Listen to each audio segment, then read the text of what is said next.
ഞാൻ നിങ്ങൾ പറയുന്നതിനോട് നിങ്ങളുടെ വിമർശനങ്ങളോട് യോജിക്കുന്നുണ്ടാകില്ല. പക്ഷേ നിങ്ങൾക്ക് വിമർശിക്കാനുള്ള ആ അധികാരത്തെ, ആ അവകാശത്തെ, അത് എന്നും ഉണ്ടാകാൻ ഞാൻ ഏറ്റവും മുൻപിൽ നിന്ന് പോരാടുമെന്ന്.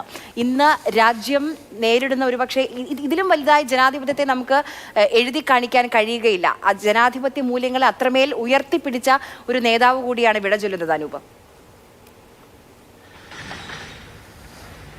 ഉറപ്പായിട്ടും കാര്യം ജനാധിപത്യ മൂല്യത്തോട് എപ്പോഴും ജനാധിപത്യം പുലരണം, അല്ലെങ്കിൽ അത് സാധ്യമാകണമെന്ന് എപ്പോഴും ഉറച്ചു വിശ്വസിച്ചിരുന്ന നേതാവാണ് മൻമോഹൻ സിംഗ്. ഏറ്റവും ഒടുവിൽ തന്നെ അദ്ദേഹം രാജ്യസഭാ അംഗം എന്നുള്ള നിലയിൽ അവസാനമായി സഭയിലെത്തുന്നത് വോട്ട് ചെയ്യാൻ വേണ്ടിയിട്ടാണ്.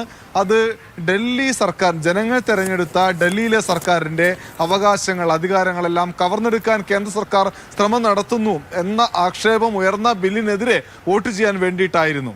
ഇപ്പോഴത്തെ നിലയിൽ രാജ്യം ഭരിക്കുന്ന ആളുകൾ നേരിടുന്ന ഏറ്റവും പ്രധാനപ്പെട്ട വിമർശനം, ഒന്ന്, മാധ്യമങ്ങളെ കാണുന്നില്ല, പ്രത്യേകിച്ച് പ്രധാനമന്ത്രി. രണ്ടാമത്തേത്, വിമർശനങ്ങളോട് അസഹിഷ്ണുത, ജനാധിപത്യത്തെ ചവിട്ടിമെതിക്കാൻ ശ്രമിക്കുന്നു തുടങ്ങിയതെല്ലാമാണ്.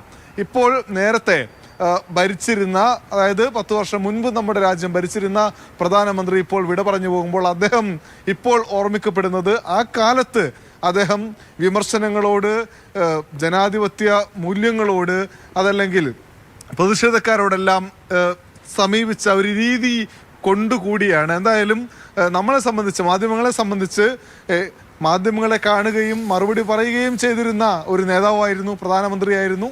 ഇപ്പോഴങ്ങനെയല്ല. അതുകൊണ്ടുകൂടി അദ്ദേഹം ഓർമ്മിക്കപ്പെടുന്നുണ്ട് നമ്മുടെ രാജ്യത്തിൻ്റെ ചരിത്രത്തിൽ.